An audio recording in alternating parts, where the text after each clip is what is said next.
Ma'lumki, Ka'ba Ibrohim alayhissalom tomonidan qurilgan. Ba'zi manbalarga ko'ra Baytulloh qurilgan o'sha paytlarda Ka'bani to'sib turadigan eshigi bo'lmagan. Sharqiy devorda Baytullohga kirish va chiqish uchun ochiq darvoza bo'lgan deyiladi. Ibn Hishom va boshqa tarixchilarning ma'lumotlariga ko'ra, taxminan milodiy 350-yilda Ka'baga ilk bor Shoh Tubba tomonidan eshik o'rnatilgan. Buni tasdiqlovchi ma'lumot Azroqiyning Makka haqidagi xabarlar asarida Ibn Jabir Tabari tomonidan Tubba Ka'bani birinchi bo'lib eshik bilan yopgan degan ma'lumotni yozadi.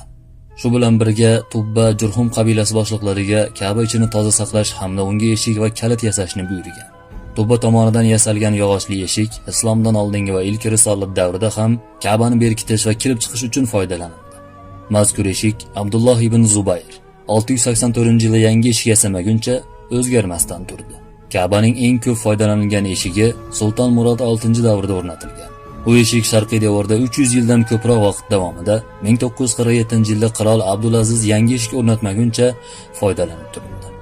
Hozirda ushbu Usmoniylar eshigi Riyozdagi Milliy muzeyda saqlanadi. Saudiya hukumati davridagi birinchi eshik qirol Abdulaziz davrida o'rnatilgan bo'lib, asosi alyuminiydan, oltin va kumush bilan qoplangan temir panjaralar bilan mustahkamlangan edi.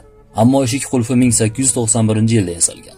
Saudiya hukumati davrida Ka'ba eshigi 2 marta o'zgartirilgan. Biri Saudlarning Masjidul Haromdagi ilk kengaytirish ishlari amalga oshirilganda, ikkinchisi esa masjidning ikkinchi kengaytirish va ta'mirlash paytida o'rnatilgan. Baytullohning bu eshigi bor yo'g'i 30 yil xizmat qilgan va hozir Haramayn arxitekturasi ko'rgazmasida saqlanadi.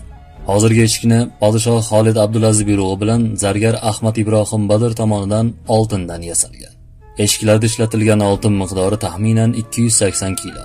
Sifati 99% sof oltin. Uning umumiy qiymati oltinni hisobga olmaganda 3,5 million dollarni tashkil qiladi. Ushbu eshik 1979-yil 13-oktyabrda o'rnatilgan va hozirgacha ishlatiladi. Marhum qirol Xolid Abdulaziz Saud tomonidan taqdim etilgan mazkur eshik dunyodagi eng ko'p oltin sarflangan va qimmat eshik hisoblanadi. Tarixiy manbalarga ko'ra, Ibrohim alayhissalom o'g'li Ismoil alayhissalom bilan Ka'bani qurganda unda 2 ta darvoza qildi. Biri sharqiy devorda, ya'ni hozirgi kunda foydalaniladigan eshik. Ikkinchisi g'arbiy devorda. Sharqiy tomon kirish uchun, g'arbiy tomondagisi esa chiqish uchun ishlatilgan.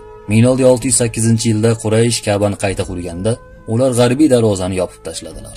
Saud qiroli so'nggi eshik tayyor bo'lganida unga o'ymakorlik bilan yozuvli naqsh tushirish uchun tanlov e'lon qildi. Qatnashuvchilar ichida Namanganning To'raqo'rg'onidan 1927-yilda borib qolgan Abdurahmon Namangani ham bor edi. Buni qarangki, tanlovda aynan o'sha o'zbek g'olib deb topildi. Va Ka'ba eshigiga naqsh bilan yozish ishi Abdurahmon Namanganiga ishonib topshirildi. Saudiya qirolining taklifi bilan ishga kirishgan Namangani o'z ishini professional darajada yakunlaydi.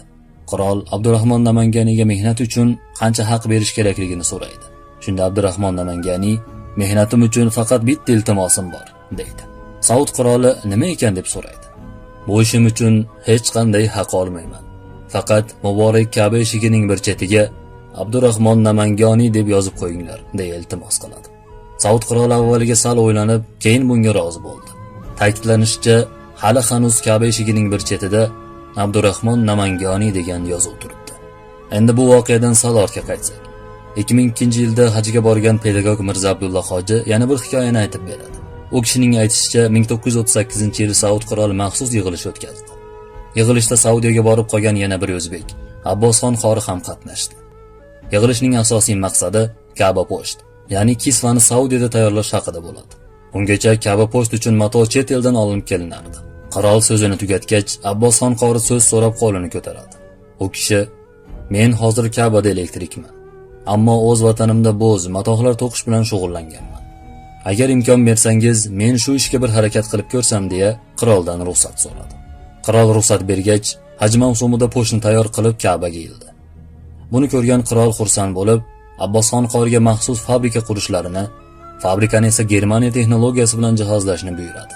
Fabrikaga Kisvatul Ka'ba degan nom beradi. Aytilishicha, hozirda Abbosxon qorining o'sha fabrikasida yiliga 3 ta kisva tayyorlanadi. Bittasi Ka'baga, ikkitasi Rasulullohning maqbarasiga yopiladi. Abbosxonning qori deb nom olishining sababi bor.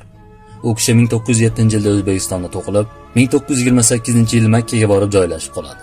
Abbosxon 10 yoshda Qur'oni Karimni yodlab tugatgani uchun uni qori kunyasi bilan chaqirishardi. Qirol Abbosxon qori rahimahullohni Saudiya fuqaroligiga qabul qilgan.